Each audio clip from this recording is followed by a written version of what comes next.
Deus maravilhoso, aleluia. Igreja, Deus, Ele está alegre com esse culto, viu, igreja? O coração de Deus, Ele está pulando de alegria, igreja. Amém, igreja?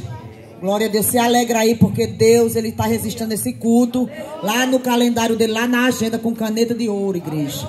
E Deus se agradou por cada um que chegou até aqui, amém? Se você veio, porque você veio para agradecer a Ele por tudo, pelos feitos, né, irmão Rogério? Glória a Deus. Quantos livramentos Deus não dá a gente, né, irmão Jonathan? Durante o mês a gente nem vê, Ele não deixa nem a gente saber, senão a gente se entristece. Amém? Ele faz no silêncio. Quando dá fé a gente está de pé, glorificando e exaltando a Ele, amém? Estenda as mãos para cá, aleluia, soberano Deus, amado Pai.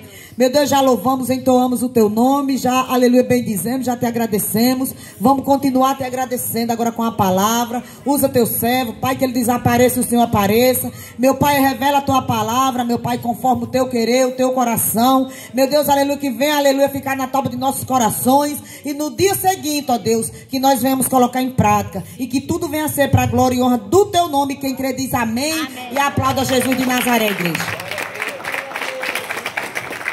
Amém. Cumprimento os irmãos na paz do Senhor.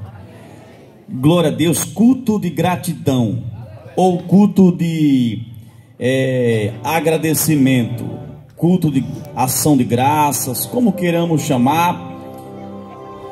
Eu gostaria que os amados abrissem a Bíblia neste momento, nos Salmos 89. Salmos 89.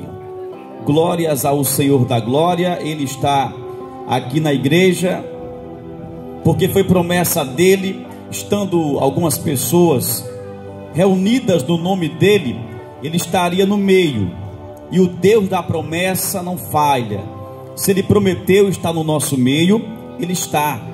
Salmos 89. Os que já encontraram, diga aleluia. Vamos começar lendo o prólogo. O que é prólogo? Prólogo é o primeiro versículo de um capítulo.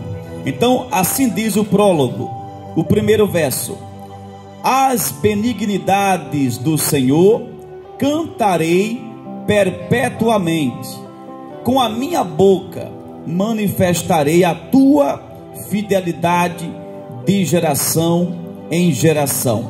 Vamos repetir este prólogo, o verso primeiro: as benignidades do Senhor cantarei perpetuamente, com a minha boca manifestarei a tua fidelidade de geração em geração. Ó Deus, Pai, príncipe da paz, tu és perfeito, Pai. Nesta noite nós já te bendizemos, cantando, orando, mas pedimos em nome de Jesus, teu Filho amado, revela-nos esta palavra para a glória do teu nome. Diga, assim seja. Aplauda o nome de Jesus.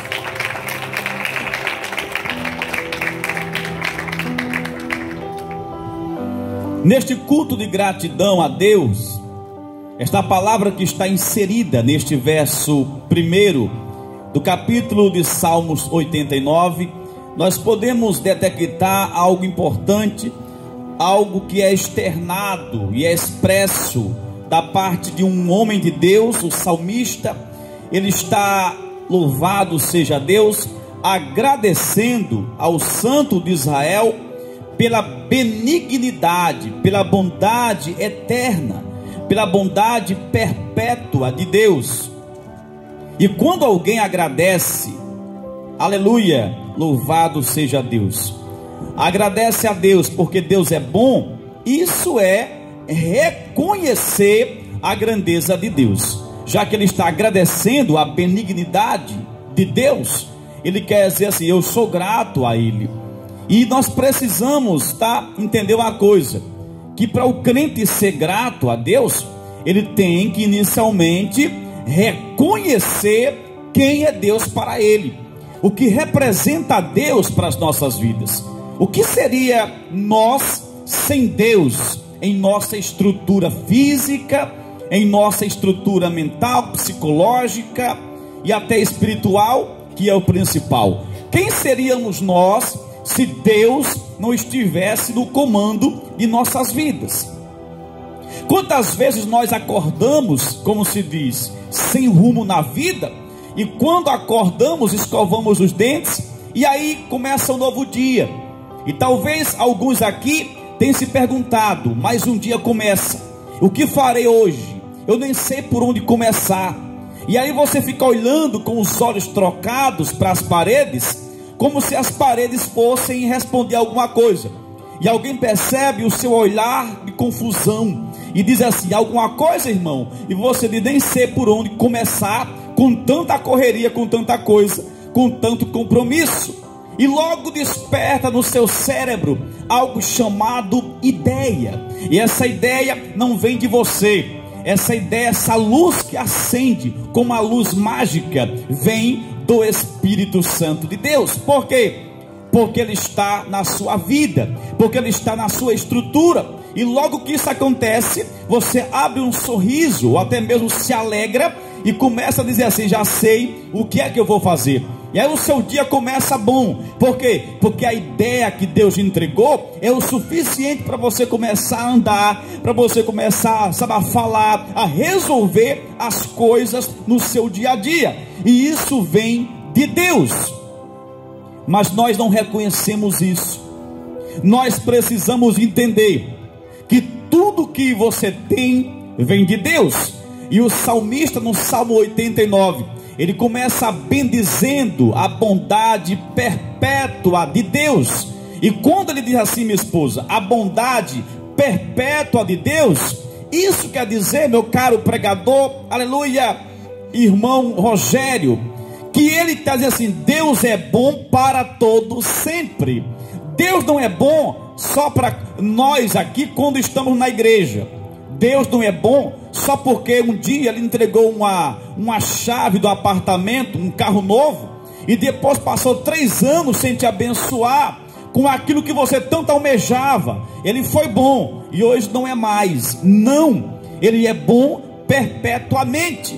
Não, é porque um dia Deus me abençoou muito na igreja. Teve uma época, irmão, que na igreja era uma bênção, mas hoje Deus parece que não me olha mais e está tudo diferente.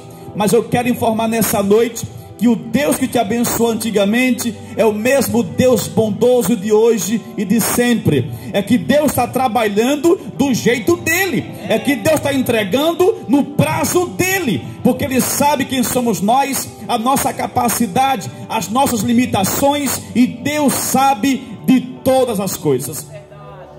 Então a bondade de Deus não é só quando você tinha um bom emprego e agora desempregado acha que Deus limitou a sua bondade. Não, porque Deus é o Deus que não muda. As pessoas têm mudado muito com Deus. As pessoas mudam de igreja, mudam de pastor, mudam de, sabe, de ideia, mudam de comportamento. Aleluia. Mas Deus é o mesmo, o bondoso de Israel, o bondoso da terra, do céu, e até mesmo o inferno reconhece que Deus é bom. É por isso que o inferno não quer saber de Deus. Por quê? Porque a luz não se mistura com as trevas e vice-versa. Deus é tão bom, aleluia, que mesmo Ele olhando para a humanidade corrompida, porque quem diz é a Bíblia, em Gênesis capítulo 6, Ele olha para a humanidade, Deus, né? E olha e vê muito defeito. E Deus não criou ninguém com defeito. Repito, biblicamente, Deus não criou nem um sujeito, nem uma sujeita, nem um irmão, nem uma irmã torto, sabe? Não. Deus fez perfeito. Mas como assim? Explique melhor. Agora, a pessoa não teve responsabilidade de se cuidar, de honrar a Deus. A pessoa se corrompeu. Por quê? Porque a pessoa tem um livre-arbítrio de escolher entre o bem e o mal. E ele não valorizou, aleluia, a bondade de Deus para com ele. A pessoa não respeitou, não valorizou o que Deus fez tanto por ele. Porque o ser humano foi feito perfeito com as mãos de Deus. E ali o ser humano começa a decepcionar o coração de Deus. E nesse caso, em Gênesis capítulo 6, a Bíblia diz que Deus se arrependeu de ter feito a humanidade.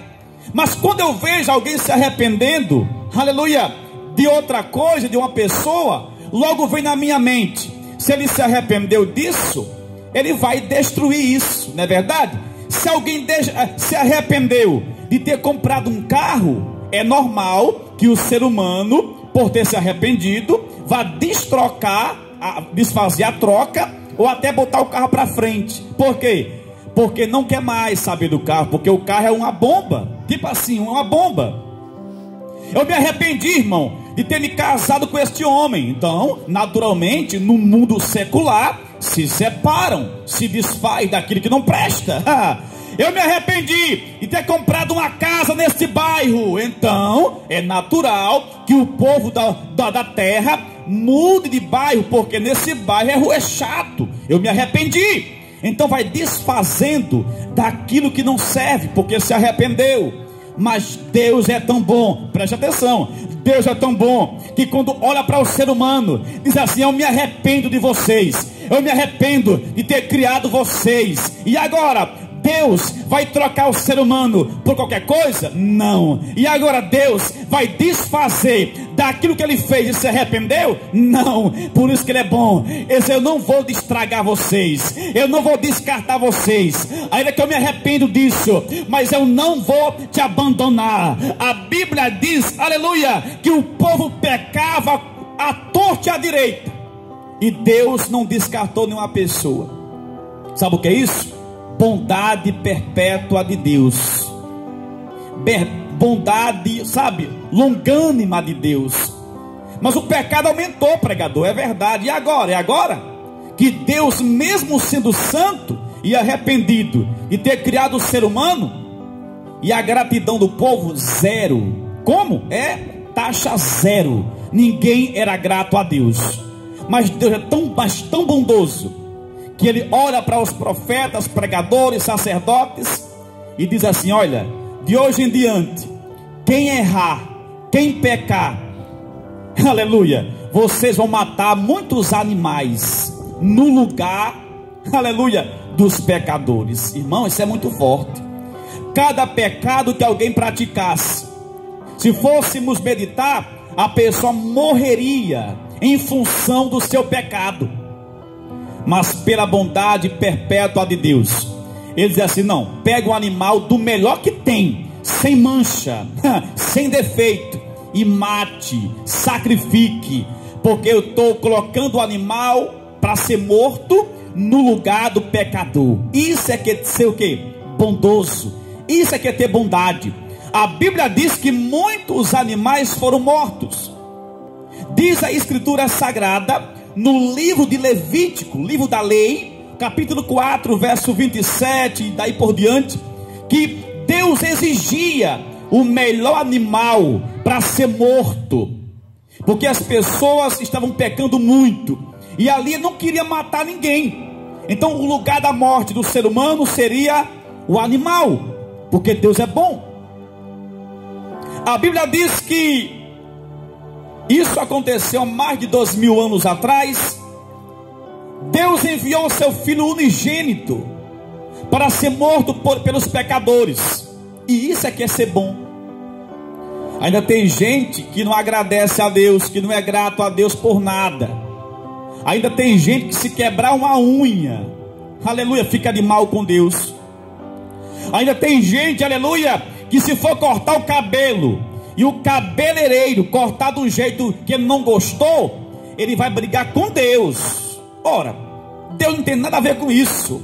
É ingrato com tudo. Não se lembra que uma cruz pesada foi colocada, aleluia, nos ombros de Jesus para carregar, porque você e eu iríamos carregar no lugar dele? Não se lembra disso. Não se lembra que Cristo morreu por nós. A Bíblia diz que ele morreu por nós, e ao terceiro dia ele ressuscitou. E quando ele ressuscita, aleluia, ele fica 40 dias conversando com os seus discípulos, e depois chega o dia dele partir para a glória, que diz a Bíblia que ele vai subindo e desaparecendo entre as nuvens. O que acontece é que os discípulos ficaram o quê? Entristecidos, já com saudade de Jesus. Tipo assim, foi tão bom ele estar conosco, mas agora foi embora. Mas Deus é tão bom, aleluia, que mais uma vez ele diz assim lá em João 14, evangelista João 14: eu vou morar com meu Pai, mas eu deixo o Espírito Santo Consolador. Ninguém está só aqui. Olhe para teu irmão e diga assim: Deus é bom, irmão. O Espírito Santo, diga, está contigo. Deus é muito bom, que não te deixa só, aleluia. Nós precisamos ser gratos a Deus por essa presença de quem? Do Espírito Santo, da verdade, da glória de Deus. Nós devemos reconhecer que Deus não nos deixa órfãos. Ele subiu, Jesus, mas deixou conosco o Espírito Santo da glória de Deus. Isso é que é ter bondade para conosco. E nós muitas vezes não agradecemos. O Espírito Santo está na igreja, e o irmão se enche do Espírito Santo e começa a sapatear, começa a profetizar, e alguém começa a criticar. Deveria agradecer porque o Espírito Santo está na igreja, mas não é grato a Deus. Devia encher o peito e dizer assim: ó, glórias a Deus, porque deixaste o Espírito Santo de Deus conosco. E isso também é motivo de agradecimento. Tem muita gente querendo se matar, meu irmão, e pela oração da fé, o Espírito Santo da glória de Deus se manifesta poderosamente e começa a consolar o irmão e a irmã. O que é isso? Transformação de vida através do Espírito Santo. E a pessoa não quer mais se matar, não quer mais se suicidar, está de pé, mas não agradece, aleluia, não faz um culto de gratidão a Deus pelo livramento de morte. E temos que agradecer, porque foi Deus que fez. A Bíblia diz que nós devemos, quer dizer, não tem nenhum versículo explicitamente escrito, mas quem lê Bíblia, quem medita nela, descobre por A mais B que nós devemos ser gratos a Deus, irmão, não só pelas vitórias, não só pelo, sabe, o prêmio que conquistou, não, até mesmo pelas lutas. Meu irmão, se você for na Bíblia Sagrada, vai descobrir que havia um cidadão chamado José. José, ele era o que? Um sujeito, um pregador, um homem de Deus, muito observado pelos irmãos. Por quê? Porque José era um sonhador. Ele tinha projetos, propósitos, e ali causava inveja nas pessoas, inclusive nos seus irmãos. E você conhece essa pregação há muito tempo, mas a Bíblia diz que José, ele é perseguido pela própria casa. Entenda bem, quem diz é a Bíblia, e é lançado, sabe, num calabouço, numa prisão, isso pela própria família. A Bíblia diz que a partir de aí, José, ele começa a ser o que? Montado por Deus, sabe, aperfeiçoado por Deus, através de quê? De um sofrimento, através de quê? De uma grande luta, de uma rejeição. E nessa rejeição, José vai se engrandecendo, se fortalecendo, ganhando experiência com Deus e com a sociedade. E para encurtar a história, meu amado irmão, José se tornou governador. Sabe o que é isso? Até com as lutas, nós devemos agradecer a Deus, porque elas servem para nos edificar. Aquele que não cair na luta, mas resistir na luta, pode ficar certo, lá na frente vai ter vitória. Aí você tem que agradecer a Deus pelas batalhas que você tem enfrentado com Deus e tem vencido as batalhas. Porque alguém vai dizer assim: irmão, e aí? O que é que eu faço com isso? E você vai dizer assim: irmão, eu tenho que dizer, porque tudo isso eu já passei, e eu tenho experiência. E quando você na luta matou um gigante, aleluia, quando vier 2 gigantes, você vai dizer assim: se eu matei um gigante, 2 eu mato também. porque está mais o que? Robustecido, mais experiente. Então a luta não é razão de você manquejar, ficar em casa, não, é luta. Então levante a cabeça, bote Cristo na frente e vença a luta, para contar história, para contar testemunho, para a glória de Deus.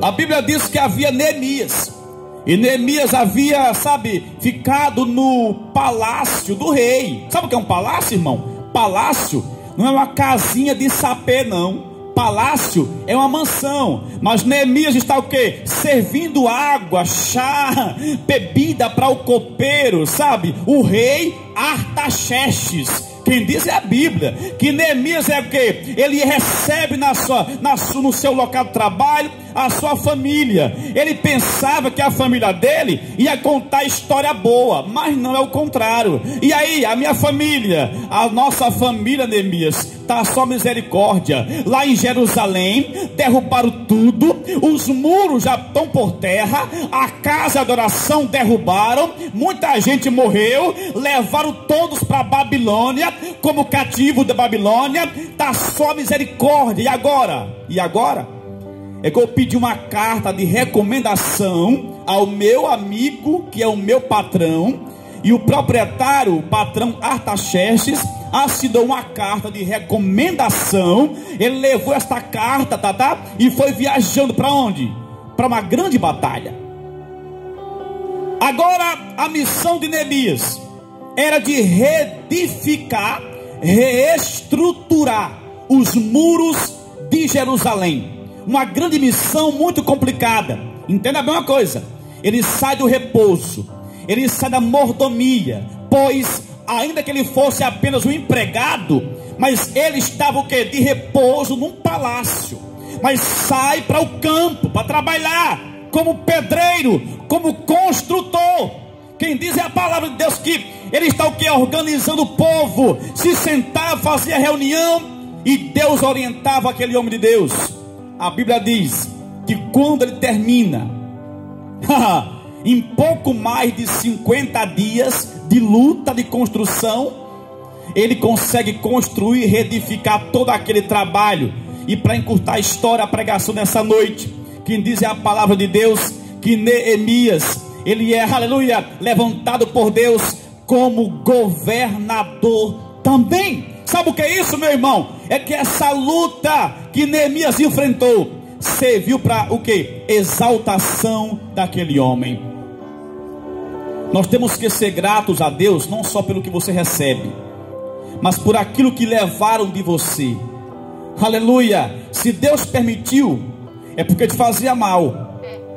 Se o diabo não roubou das suas mãos, já que ele é especialista nisso, em roubar, matar e destruir, se Deus permitia, porque ele sabe que mancharia o teu caráter, mancharia o teu ministério, mancharia o teu casamento. Então Neemias perdeu família, Neemias perdeu muita coisa importante em Jerusalém, mas isso foi o que? Aleluia! O importante para ele conseguir reedificar e ser o que? Exaltado por Deus como governador. Isso é que é ser grato a Deus, até pela luta, meu irmão. Se você somente agradece a Deus porque recebeu vitória, entenda, a partir de hoje, seja grato a Deus até por aquilo que não deu certo, porque se não deu certo hoje, vai dar certo amanhã. O importante é estar na presença de Deus.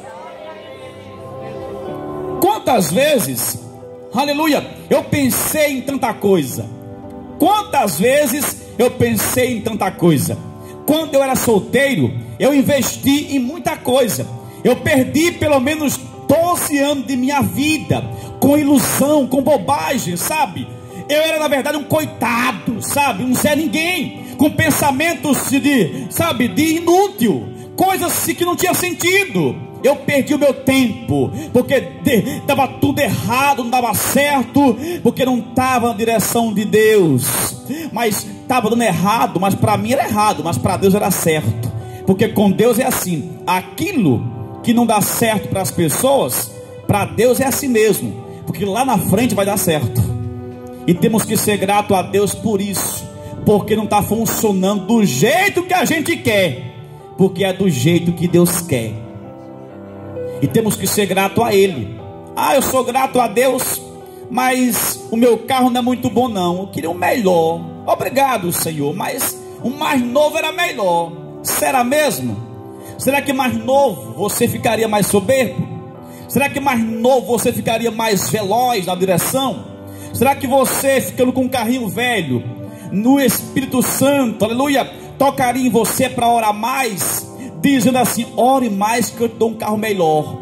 E um carro novo você relaxaria, dizendo assim: já é novo, eu cheguei no ápice do sucesso. Tem tanta gente que é só misericórdia, mas quando conquista alguma coisa, larga Deus, larga a Bíblia.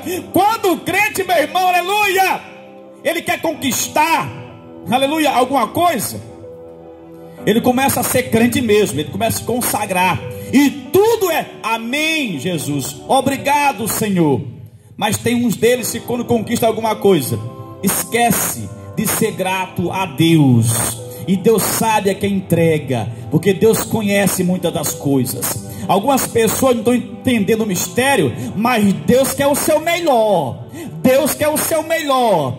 Então Ele sabe que para você ter o melhor, Ele sabe primeiro, aleluia, do seu coração.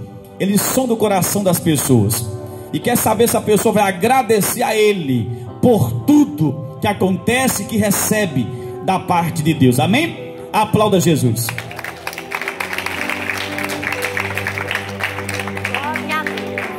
A gente encerra já. A bondade de Deus é muito grande, porque Deus, Ele olha para cada um de nós e vê que cada um de nós pedimos muito a Ele, mais do que o que agradecemos. Mas ainda assim, aquilo que nós precisamos, Ele nos entrega no tempo dele. Se você observar, a chuva quando vem, molha a terra dos bons e dos maus. Isso é que é ser bom. Deus é bom. Esses dias, conversando com a esposa, minha esposa, uma pessoa vizinha nossa, aí a pessoa, uma mulher disse assim: o irmão aqui é um homem muito bom. Eu disse: não sou bom não, bom é Deus, misericórdia. Agora assim, eu tenho a obrigação de não escandalizar o evangelho, né? Pelo menos. E não é bondade não, nada demais mesmo. Isso é normal, porque eu tenho obrigação disso. Não é nada demais, não.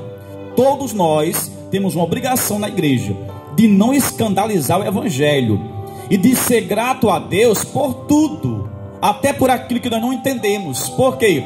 Como é que eu vou ser grato a Deus porque eu não estou entendendo nada? Não, calma, você não está entendendo, mas quem está no controle é Deus.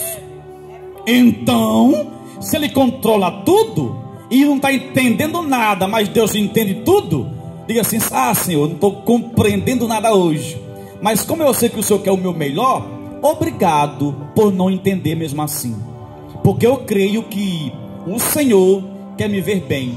Então, sem compreender, sem entender, eu agradeço essa minha incompreensão, sabendo eu que é o Senhor que quer o meu melhor. Porque os meus amigos às vezes querem, às vezes não. O coração do homem é enganoso. Tem amigo e irmão que é invejoso, mas Deus não é invejoso. Agradeça a Deus pelo mal entendido, pelo não compreendido. Agradeça a Deus por aquilo que não chegou. Agradeça a Deus porque você não dormiu bem ontem. Sabe como assim, pregador? Isso é estranho. Não dormiu bem ontem porque Deus queria que você orasse mais na madrugada. Tudo é para a glória de Deus.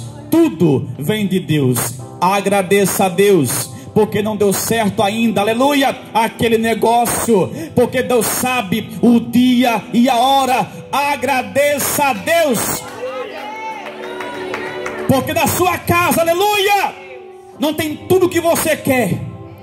Será que você tivesse uma casa mobiliada totalmente, você ficaria limpando o dia todo e não oraria mais? Irmão, são detalhes que nos prendem, são coisas que não compreendemos, mas Deus sabe de todas as coisas, aleluia.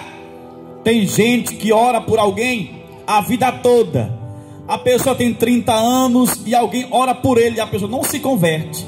40 anos orando e não se converte. Quando chega aos 68 anos, à beira da morte, a pessoa se arrepende, se converte. Alguém diz assim: eu orei tanto, meu Deus. Só se converteu na velha idade, já não entendeu o mistério, porque se convertesse mais cedo, caía na balada. Então Deus quer salvar ele, meu irmão. Então agradeça a ele. Se converteu na morte, amém, mas vai para o céu. Ninguém sabe, Deus entende. Quantos filhos que a mãe clama para Deus converter, não se converte, e a mãe diz assim: mas rapaz, eu sou crente, o pai, mas ele não é, porque não pega firme. E Deus vai trazer ele quando vier para ficar sério na igreja. Aleluia! Vai trazer para ficar, e não para brincar de ser crente. Eu não entendo, não entenda mesmo, mas agradeça a Deus pelo trabalhar de Deus e não do homem, amém? Aplauda Jesus, fique de pé. Coloque a mão no seu coração, meus amados irmãos. Feche os seus olhos. Ó Pai amado e querido, nessa noite nós queremos agradecer, meu Pai, por esta rica oportunidade, por tudo, ó Pai, que o Senhor fez para conosco, está fazendo hoje e vai permanecer fazendo. Obrigado pela vida, meu Pai, dos irmãos visitantes, as irmãs, as senhoras, os senhores. Obrigado, ó Pai, pelos irmãos ali da comunidade vizinha de Panguaçu. Obrigado, meu Pai, pela vida dos obreiros, pregadores, auxiliares, evangelistas, a minha esposa. Obrigado, meu Pai, pelo dom da vida. Obrigado, Senhor, por mais um dia, Senhor, por esta noite. Obrigado, meu Pai, pela vida dos irmãos que contribuíram com esse culto abençoado, que é realizado mensalmente, ó Deus, numa quarta-feira. Pai, consagra as nossas vidas ao Senhor cada dia, Pai. Nos ajuda, meu Deus, a não ser crente, bicudo, sugador, que suga o sangue, que pede muito, que abusa muito o céu, mas crentes que é fiel ao Senhor e que agradece também, ó Deus, porque a tua benignidade, a tua bondade é perpétua, meu Pai. O Senhor não é somente o bondoso na igreja, mas és bondoso para todos sempre. Que nós possamos estar com isso no coração, com esse pensamento, Pai, que o Senhor é o bondoso de Israel, é o bendito da eternidade. Diga: Jesus, me ajuda a ser mais grato ao Senhor. Aplauda o Senhor, podeis sentar. Glória a Deus. Amém. Deus já pregou, Deus já falou. Louvado seja o nome do Senhor.